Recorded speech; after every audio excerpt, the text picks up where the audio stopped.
ভালো আছেন সবাই? খাওয়া দাওয়া অনেক আগেই হয়েছে, পেটে ক্ষুধা, কণ্ঠস্বরও আপনাদের ক্ষীণ হয়ে গেছে। বর্তমানে পরিস্থিতিতে আল্লাহ যে আমাদেরকে সুস্থ রেখেছেন, এত বিশাল শক্তিশালী অসুখ, আমেরিকার প্রেসিডেন্টকে যে ধরতে ছাড়ে না, তো আপনি আর আমি কে, তাই না? আর আমাদেরকে তো এক শ্রেণীর মানুষ মানুষই মনে করে না। কি বলেন, কথা ঠিক কিনা? টুপি দাড়ি থাকলেই তো বিশাল বড় অপরাধী আমরা, কথা ঠিক কিনা? তাহলে আমরা বলবো, এত বিপদ সংকুল মুহূর্তেও যে মহান রাব্বুল আলামিন আমাদের সকলকে ভালো রেখে এখানে উপস্থিত করেছেন, তার শাহী দরবারে আমরা কালিমাত শুকর আদায় করব।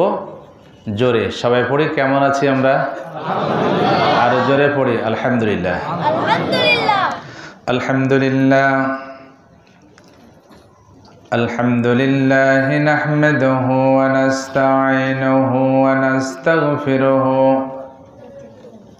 ওয়া নাউযু বিল্লাহি মিন শুরুরি আনফুসিনা ওয়া মিন সাইয়্যাতি আ'মালিনা। من يهد الله فلا مضل له ومن يضلل فلا هادي له ونشهد أن لا إله إلا الله وحده لا شريك له ونشهد أن محمدا عبده ورسوله الذي أرسله بالحق بشيرا ونذيرا وداعيا إلى الله بإذنه وسراجا منيرا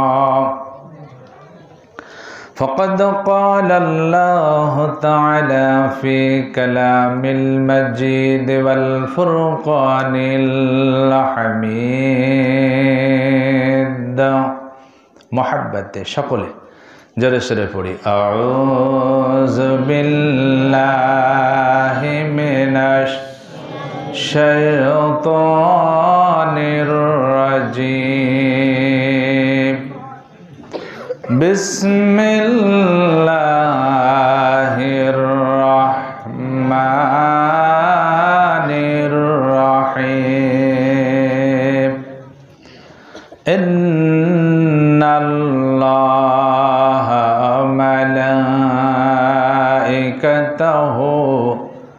ইউসাল্লুনা আলান নবী ইয়া আইয়ুহাল্লাযীনা আমানু সাল্লু আলাইহি ওয়া সাল্লিমু তাসলিমা।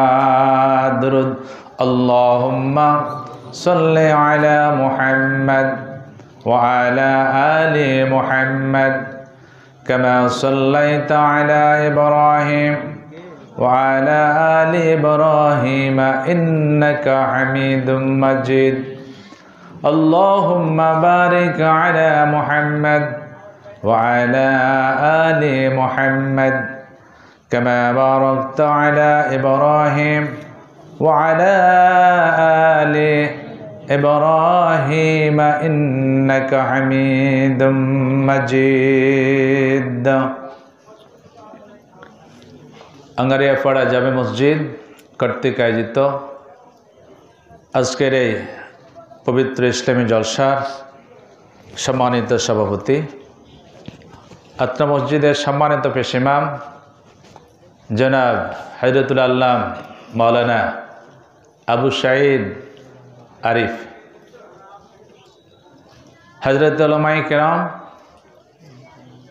সর্বস্তরের তৌহিদি জনতা, আড়ালে বসে থাকা পরম সম্মানিতা মা আর বোনেরা, যে মহামনিব আমাদেরকে এখন পর্যন্ত পবিত্র কোরআন এবং হাদিসের আলোচনা আমাদের এলাকার কৃতি সন্তান বিশিষ্ট আলেমের দ্বীন হযরতুল্লাহ মাওলানা আব্দুল মুকিম তার সুললিত কণ্ঠে আলোচনা শোনার তৌফিক এনায়েত করেছেন।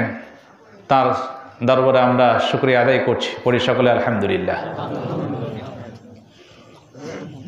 প্রাণ ভরা ভক্তি ভরা আবেগ উজাড় করা দুরুদ ও সালাম পেশ করছি মদিনার দুলাল রাহমাতুল লিল আলামিন নবী মুহাম্মদুর রাসূলুল্লাহ, পড়ি সকলে সাল্লাল্লাহু আলাইহি ওয়াসাল্লাম। আমরা সে মহান নবীর উম্মত হতে পেরে গর্বিত। গোটা বিশ্বের কাফির আর মুশরিকেরা আজ যে নবীর বিরুদ্ধে কথা বলে, আমরা সেই নবীর উম্মত। আজ মুসলমানদের কলিজাতে আঘাত লাগে না। আমরা মুসলমান, তবে নকল মুসলমান। জোরে বলেন কথা ঠিক কিনা?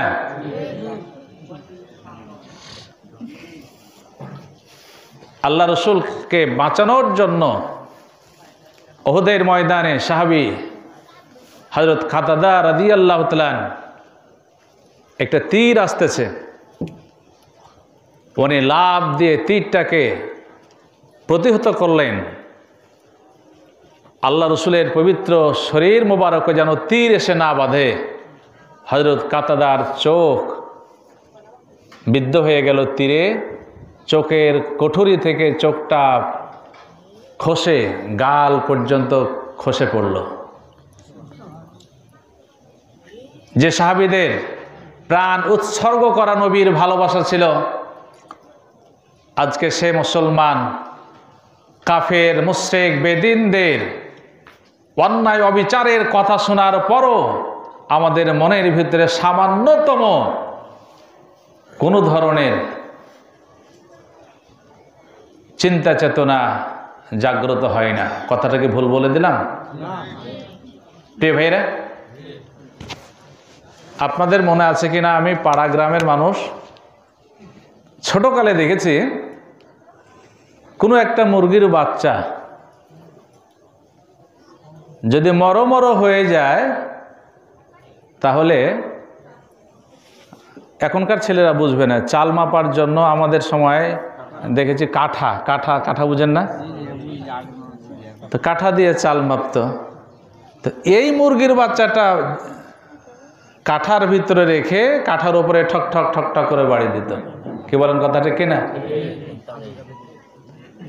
এই কাঠার উপরে বাড়ি দিয়া কিছুক্ষণ পর দেখা গেল মর মুরগিটা হয় জীবন্ত হয়ে গেল, না হলে শেষ। আজ গোটা বিশ্বের কাফের মুশরিকরা এক হয়েছে নবীর বিরুদ্ধে কথা বলে মুসলমানদের কাঠার উপরে, ঈমানের উপরে বাড়ি দিয়েছে। বলেন কথা ঠিক কিনা বেঠিক? এই কাঠার বাড়িতে হয় মুসলমানদের ঈমান থাকবে, না হয় নষ্ট হয়ে যাবে। রসুলের বিরুদ্ধে কথা শোনার পর যে মুসলমানের অন্তর ব্যথায় ব্যথিত হলো না, সে মুসলমানই না। জোরে বলেন কথা ঠিক কিনা বেঠিক? হযরত ওমর ফারুক রাদিয়াল্লাহু তাআলা তিনি রসুলকে গিয়ে বলছেন, ইয়া রাসূলুল্লাহ, আমি আমাকে ভালোবাসি, তারপর আপনাকে ভালোবাসি। আমার রসুল বলেন, ওমর, তুমি এখনো পূর্ণ ঈমানদার হতে পারোনি। হযরত ওমর রাদিয়াল্লাহু তাআলা তিনি বললেন, হুজুর, আমি আমার চাইতে আপনাকে বেশি ভালোবাসি। আমার রসুল বললেন, ওমর রে, এখন তুমি পরিপূর্ণ ঈমানদার হয়ে গেছো। সুবহানাল্লাহ। সকল কিছুর উপরে ভালোবাসা কার? বলেন কার? নবী মুহাম্মদুর রাসূলুল্লাহ, পড়েন সাল্লাল্লাহু আলাইহি ওয়াসাল্লাম। গত মাস চলে গেল রসুলের সিরাতুন নবী সাল্লাল্লাহু আলাইহি সাল্লাম, তার জীবনী নিয়ে প্রত্যেক মসজিদে মসজিদে আলোচনা হয়েছে, হয় নাই? বন্ধুগণ আসেন, যে রসুলের উপরে কোরআন নাজিল হইল, এই পবিত্র কোরআন মাজিদ থেকে আমরা অল্প সময় আমাদের সম্মানিত সভাপতি বেঁধে দিয়েছেন যে সর্বোচ্চ 11:30 থেকে 12। আমি মনে করছি 12টা বাজাবই না, এমনি তো মুসলমানদের 12টা বেজেই গেছে, ঠিক আছে না? নতুন করে 12টা বাজাবো না, তার আগেই শেষ করবো ইনশাআল্লাহ।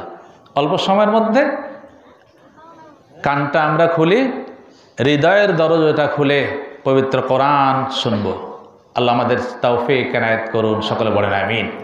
পড়েন তো সবাই। আমি হঠাৎ থেমে যাব, দেখব এই এলাকার মানুষের পবিত্র কোরআন মাজিদের উপরে মহাব্বত কতটুক। পড়েন আমার সাথে, আউযু বিল্লাহি মিনাশ শাইতানির রাজিম, বিসমিল্লাহির রাহমানির রাহিম, আলিফ লাম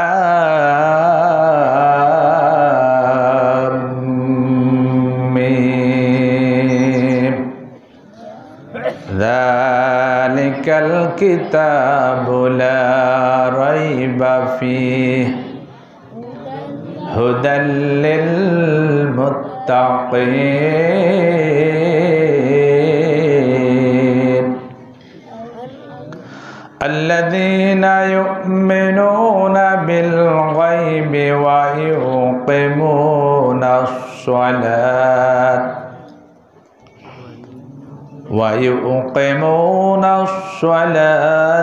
ومما رزقناهم ينفقون آمنت بالله. وعن أبي هريرة رضي الله تعالى عنه قال النبي صلى الله عليه وسلم كل أمتي يدخلون الجنة إلا من آبى قيل يا رسول الله من آبى قال من أطاعني دخل الجنة ومن عصاني فقد أبى رواه البخاري أو كما قال رسول الله صلى الله عليه وسلم. وعن أبي هريرة رضي الله تعالى عنه قال النبي صلى الله عليه وسلم إن الله لا ينظر إلى صوركم وأموالكم ولكن ينظر إلى قلوبكم وأعمالكم رواه مسلم أو كما قال رسول الله صلى الله عليه وسلم कम आने का नहीं हर एक जुदा हो जाएगा कम आने का नहीं हर एक जुदा हो जाएगा बल्कि हर हर उज्ब दुश्मन जाने का बन जाएगा लिल्लाहि तकबीर। বিতাড়িত শয়তানের অনিষ্ট থেকে আল্লাহর কাছে পানা চাই। পরম করুণাময় অসীম দয়ালু আল্লাহর নাম নিয়ে শুরু করছি। এরশাদ হচ্ছে আলিফ লাম মিম। এটির অর্থ পৃথিবীর কোনো মানুষ জানে না, আমরা বলতে পারবো না। যালিকাল কিতাবু লা রাইবা ফি, এটি এমন একটি কিতাব যার ভিতরে কোনো সন্দেহ নাই। হুদাল লিল মুত্তাকিন, মুত্তাকিনদের জন্য এটি হচ্ছে হেদায়েতনামা, গাইডলাইন। মুত্তাকিনদের বৈশিষ্ট্য তুলে ধরতে গিয়ে আল্লাহ বলছেন মুত্তাকিন তারাই যারা না দেখা জিনিসের প্রতি বিশ্বাস স্থাপন করে, নামাজ কায়েম করে, আর তাদেরকে যে রিজিক দেওয়া হয়েছে এই রিজিক থেকে তারা খরচ করে। এগুলো আজকের আলোচনার হেডলাইন। এটির উপরে আমি কয়েকটি কথা বলবো। বুখারী শরীফের একটি প্রসিদ্ধ হাদিস, হযরত আবু হুরায়রা রাদিয়াল্লাহু তাআলা তিনি বলছেন আল্লাহ রাসূল বলেছেন আমার সমস্ত উম্মত জান্নাতে যাবে। পড়েন আলহামদুলিল্লাহ। ও আমার ভাইরা, কোনো দেশের বাদশা যদি বলে সারা দেশের মানুষকে করোনা ভাইরাসকালীন সময়ে প্রতি মাসে 10,000 টাকা করে দেওয়া হবে, আমরা খুশি হব না কষ্ট পাব? এই 10,000 10 কোটি টাকার চাইতেও জান্নাতের শুভ সংবাদ দেওয়াটাকে আরো বেশি গুরুত্বপূর্ণ নয়? আমার রাসূলকে একটা মিথ্যা কথা বলেছেন? আমার সমাজের বলতে কি কোনো দলপাটির কথা নেই, কোরআনের কথা বলতে এসেছি, কথা ঠিক না? নেতাদের কথা কি সবগুলা বিশ্বাস করা যায়? জোরে বলেন যায়? আর বিশ্বনবী রাহমাতুল লিল আলামিন তার একটি কথাও কি সন্দেহযুক্ত হতে পারে? তো আমার রাসূল বললেন কুল্লু উম্মতি, মানে আমার সমস্ত উম্মত ইয়াদখুলুনা, তারা প্রবেশ করবে জান্নাতা, মানে জান্নাতে। তারপরও বুখারী শরীফের হাদিস। তো আমার রাসূল বললেন আমার উম্মতেরা সবাই চলে যাবে জান্নাতে, তাহলে আলহামদুলিল্লাহ আসতে বলা দরকার না জোরে? তাহলে পড়েন সকলে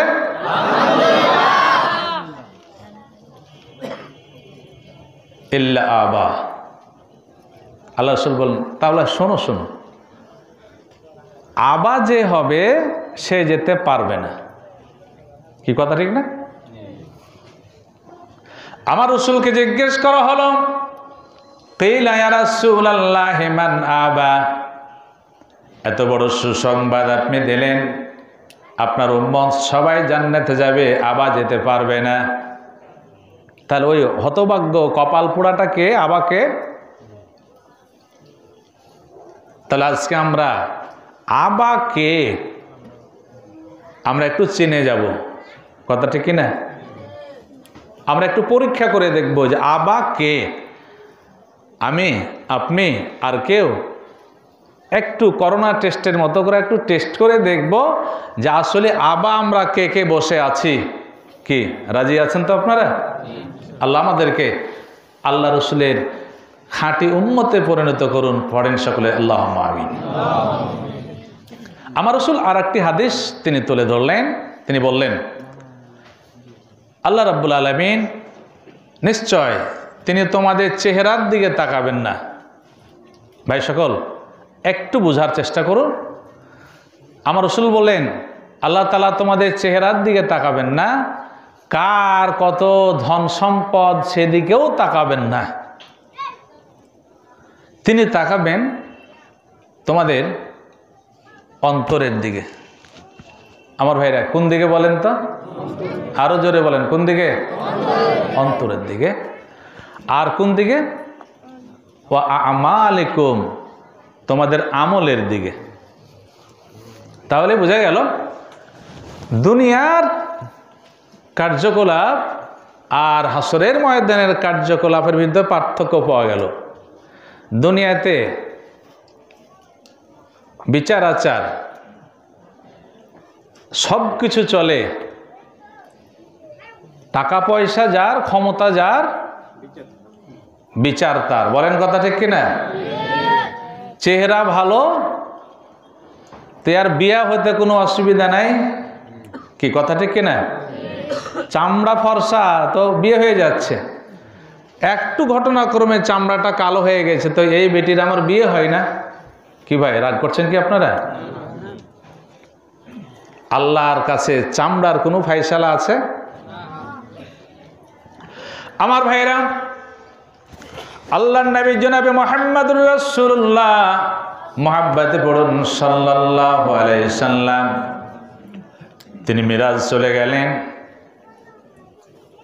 মিরাজে গিয়া জাহান্নাম দেখলেন, জান্নাত দেখলেন।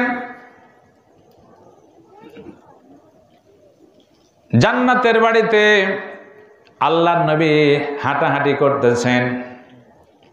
হঠাৎ করে জুতার শব্দ জান্নাতের বাড়িতে। আমার রাসূল জিজ্ঞেস করলেন ইয়া আখি জিবরিল, ও বন্ধু জিবরিল, এই জান্নাতের বাড়িতে তুমি আর আমি ছাড়া কেউ নেই, আমাদের পায়ের শব্দ তো হয় না, হঠাৎ করে জান্নাতের বাড়িতে কার পায়ের শব্দ আমি শুনতে পাই? কে আছে আর? জিবরিল আমিন বললেন, ইয়া রাসূলুল্লাহ, পৃথিবীতে মক্কার জমিনে আপনার একজন প্রিয় সাহাবী, তিনি জুতা পরে খড়ম পায়ে দিয়ে হাঁটাহাঁটি করতেছেন।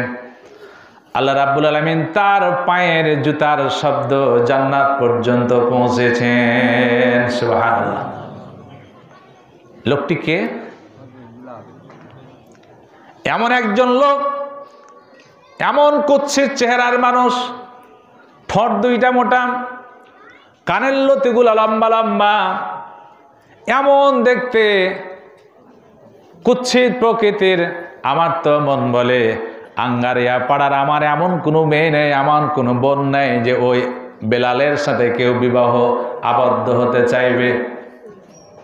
এত দেখতে খারাপ। মক্কার জমিনে আবু জেহেল দেখতে সুন্দর ছিল। যত লোক এখানে আছেন সবার চাইতে সুন্দর। জ্ঞান গরিমার দিক দিয়েও তার কম ছিল না, টাকা পয়সাও কম ছিল না। কিন্তু এই বেয়াদবটার নাম আজ পর্যন্ত শয়তানও রাখে না তার সন্তানের নাম আবু জেহেল। কথা ঠিক কিনা? রাখে? ভোটার লিস্টে সারা বাংলাদেশ, আমেরিকা, চীন, জাপান খুঁজে বের করতে পারবেন মিস্টার আবু জেহেল? মানে শয়তানও তাকে ঘৃণা করে। কি কথা ঠিক কিনা?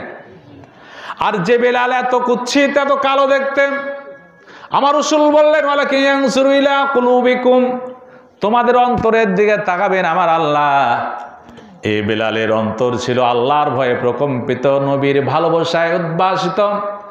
এ আমার নবী সাল্লাল্লাহু আলাইহি সাল্লামের মহব্বত আর আল্লাহর প্রিয় বান্দা হওয়ার কারণে মক্কাতে হেঁটে হেঁটে চলতেছেন, আর তার পায়ের জুতার শব্দ পৌঁছে গেল, জোরে বলেন কোথায়?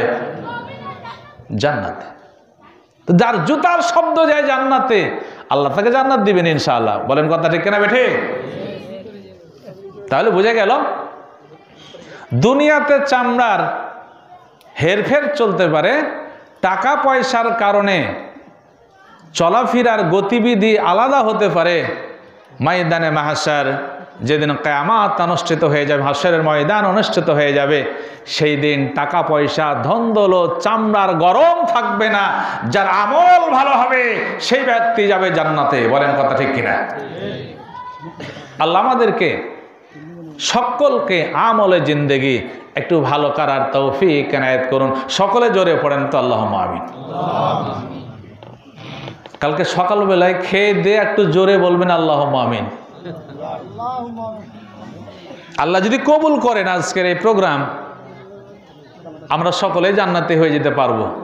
আল্লাহ যদি মাফ করে দেন, কারোর ক্ষমতা আছে, আল্লাহ যদি ইচ্ছা করেন যে এত ভয়ানক পরিস্থিতিতে আমার যে সমস্ত গুনাহগার বান্দারা সবকে উপেক্ষা করে মসজিদের উন্নয়ন আর কোরআন শোনার জন্য উপস্থিত হয়ে গেছে, যারে ফেরেশতারা আমার সব বান্দা বান্দিকে আমি মাফ করে দিলাম, কারোর ক্ষমতা আছে আল্লাহর হাত বন্ধ করার? কাজে আমাদের প্রাণ ভরা আবেগ থাকতে হবে, ভালোবাসা থাকতে হবে, আশা থাকতে হবে। আল্লাহ বলতেছেন, লা তাকনাতু মির রাহমাতিল্লাহ, আল্লাহর রহমত থেকে তোমরা নিরাশ হয়ে যেও না। আমরা গুনাহ করেছি বেশুমার, গুনাহ করতে করতে আমাদের আমল বরবাদ করে ফেলেছি, কিন্তু মহান রব, তুমি তো আমাদের এমন রব যে আমাদের গুনাহ যদি হয় পাহাড় সমান, তোমার রহমত পাহাড় ছাড়ে আর সাজিম পার হয়ে গেছে। জোরে বলেন কথা ঠিক করাবে ঠিক? সুতরাং আমরা তো মহান রবের কাছে আমাদের জীবনের সব গুনাহ খাতা আল্লাহ পাক যেন মাফ করে দেন, এই আশায় বসে কিছু সময় অতিবাহিত করব। আল্লাহ আমাদেরকে যেন কবুল করুন। আমার ভাইরা, আমরা যেই আয়াতে কারিমা নিয়ে আলোচনা করব তার এতক্ষণ অনুবাদ আপনাদেরকে শোনানো হলো। তো যার ঘরে আমি মেয়ে দিব, যার ঘরের মেয়েটাকে আমার ছেলের বউ করে নিয়ে আসব, তার ডিটেলস জানি নাকি জানি না, আমরা সব কিছু জানার প্রয়োজন আছে। তো আমরা যে সূরাটি পাঠ করেছি, আপনারা একটু বলেন তো এটি কোন সূরা? আলহামদুলিল্লাহ, এই তো আপনারা সচেতন এবং শিক্ষিত এলাকার মানুষ। আমরা তাহলে বলবো যে মৌলভী, আপনি যে সূরাটি পাঠ করেছেন এই সূরাটির নাম আপনারা বলেন জোরে, আল বাকারা। অনেক কিছু জানার নাম জ্ঞানী নয়। আলেম হওয়ার জন্য টাইটেল পাস, মাওলানা হওয়ার মোটেও দরকার নাই, কেউ ফতোয়া দিতে পারবে না। আলেম হতে হলে জানতে হবে এবং মানতে হবে। যে আলেম জানলো, গাড়ির কিতাব পড়লো, কিন্তু তার আমল বরবাদ, সে আলেম নয়। কি কথা ঠিক কিনা? আবু জেহেলের নাম আবু জেহেল ছিল না, ছিল কি? আবুল হাকাম, জ্ঞানের পিতা। কিন্তু আল্লাহর নবীকে না মানবার কারণে, কোরআন হাদিসকে না মানবার কারণে বেয়াদবটার নাম কি হলো? আবু জেহেল। তাহলে বোঝা গেল যে জানার নাম আলেম নয়, মানার নাম আলেম। কি কথা ঠিক কিনা? আচ্ছা ভাইরা,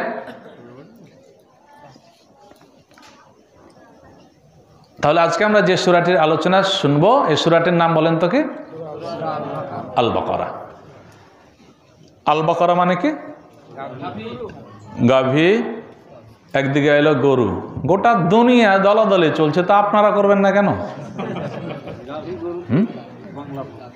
একটা বেটটি একটা ব্যাটটা, নাকি? গোটা দুনিয়া ব্যাটটা বেটটিতে চলছে, নারী পুরুষ। শুধু তাই নয়, যারা সায়েন্সের এখানে বিজ্ঞ মানুষ আছেন তারাও জানেন, ইলেকট্রন প্রোটন, একটা বালিকে, একটা যদি ছোট্ট বালিকে আপনি যদি ভাঙেন 70 ভাগ, আবার 70,000 ভাগ, কতবার বললাম? 70,000 ভাগ ভাঙার পরও যে আপনি যদি একটা টুকরা বের করেন, তা সেখানেও আছে দুইটা অংশ, নারী পুরুষ, ইলেকট্রন প্রোটন, সব জায়গাতে এই বিষয়গুলি আছে। কাজে আপনারা তো গরু বলতে বুঝাইতে পেরেছি যে আপনারা ওই যে বেটা গরু বুঝিয়েছেন, আর যারা গাভী বলেছেন তারা কি? বেটটিগুলো বুঝেছে। তাহলে আপনারা বলেন তো, আল বাকারা মানে কি? গরু আর গাভী। যে যেটা ধরেছেন সে সেটা ছাড়ছেন না। এবার আমি বলবো যে বর্তমান সময়টা হচ্ছে, আমরা আগে পড়েছিলাম ব্রড কোশ্চিন, এই সারমর্ম লেখো, এ প্রবন্ধর এই সামারাইজ লেখো, সাবস্ট্যান্স লেখো। এখন কিন্তু কাছাকাছি একটা প্রশ্ন করা হবে, 3টা কাছাকাছি উত্তর, খুব কাছাকাছি, অ্যাপ্রোপ্রিয়েট অ্যান্সার দিতে হবে। আমি বলবো ছোট্ট একটা মানুষ, যে আপনারা যারা গরু বললেন তারাও ঠিক বলেননি, যারা গাভী বলেছেন তারাও ঠিক বলেননি। তাহলে কি হবে? বলবেন না যে হুজুর এতদিন তো শুনেই আসলাম গাভী আর গরু, আপনি কি নতুন কথা নিয়ে আসলেন? গোটা দুনিয়ায় নতুনের দিকে আগাচ্ছে। আমি বলবো একটু তাকান, এটা কি? কলম। এটা ইংরেজিতে কি বলে? পেন। তো যখন আমি পেন বলবো, দয়া করে তাকান একটু, পেন বলবো, তখন এই কলমও হতে পারে, আপনাদের হুজুরের এই কলমটাও হতে পারে, দোকানের কলমও হতে পারে, আপনার কলমটাও হতে পারে। এটা কিন্তু তখন নির্দিষ্ট হলো না। যখন আমি পেনের পূর্বে দি ব্যবহার করব, আর্টিকেল দি পেন, তখন এর অর্থ কি হলো? না, এ পেন মানে একটি কলম। I am not weak in English. তা যদি আমি এ পেন বলি তাহলে একটি কলম, আর দি পেন মানে কলমটি। বন্ধুরা একটু দেখান, আপনারা কোরআন শুনতে এসেছেন, যদি সঠিক অর্থ না বুঝেন তাহলে কেমন করে হয়? বাকারা মানে গরু গাভী, আপনারা যারা বলেছেন তারা ঠিক, কিন্তু সূরাটির নাম হচ্ছে আল বাকারা। মানে কি? বাকারার পূর্বে আলিফ লাম আসলো, আর আলিফ লাম আসলে আরবির ব্যাকরণ অনুযায়ী এটা মারিফা হয়ে যায়। যেমন দি আসার কারণে নির্দিষ্ট হয়ে গেল, ঠিক তেমনি বাকারার পূর্বে আল আসার কারণে এর অর্থ দাঁড়ায় কি? গাভীটি। যারা বলেন কি? গাভীটি। তাহলে আজকে আমরা বলতে চাই যে আল বাকারা এর অর্থ হচ্ছে গাভীটি। সবাই বলেন।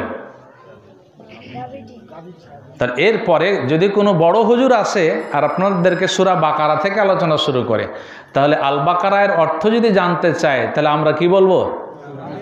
যে আমাদের ছোট্ট মৌলবি একটা আসছিল, লেখাপড়া জানতো না ভালো, বলে গেছে যে গাভীটি। কি কথাটাকে বোঝাতে পেরেছি?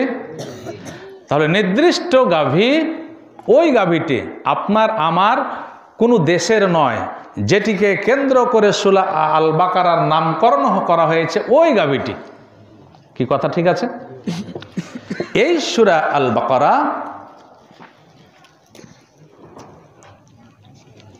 এর ভিতরে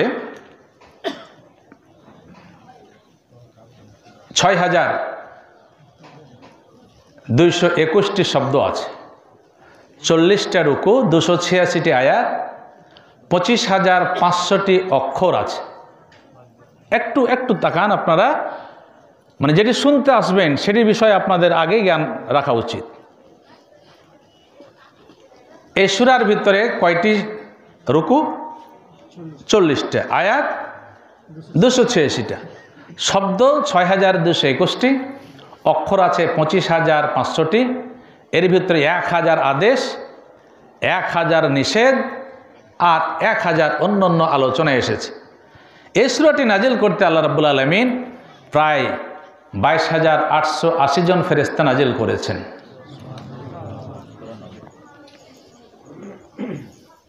সম্মানিত বন্ধুগণ, আমরা আলোচনায় আত্মনিয়োগ করছি। পড়েন আমার সাথে, বিসমিল্লাহির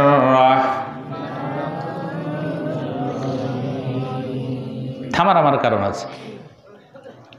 আমার রাসূল বললেন, কোনো ব্যক্তি, যেহেতু বিসমিল্লাহ থেকে শুরু নাকি বলেন, এই জন্য বিসমিল্লাহর কথা শুরু করছে। কোনো ব্যক্তি যদি বিসমিল্লাহ বলে কিছু খায়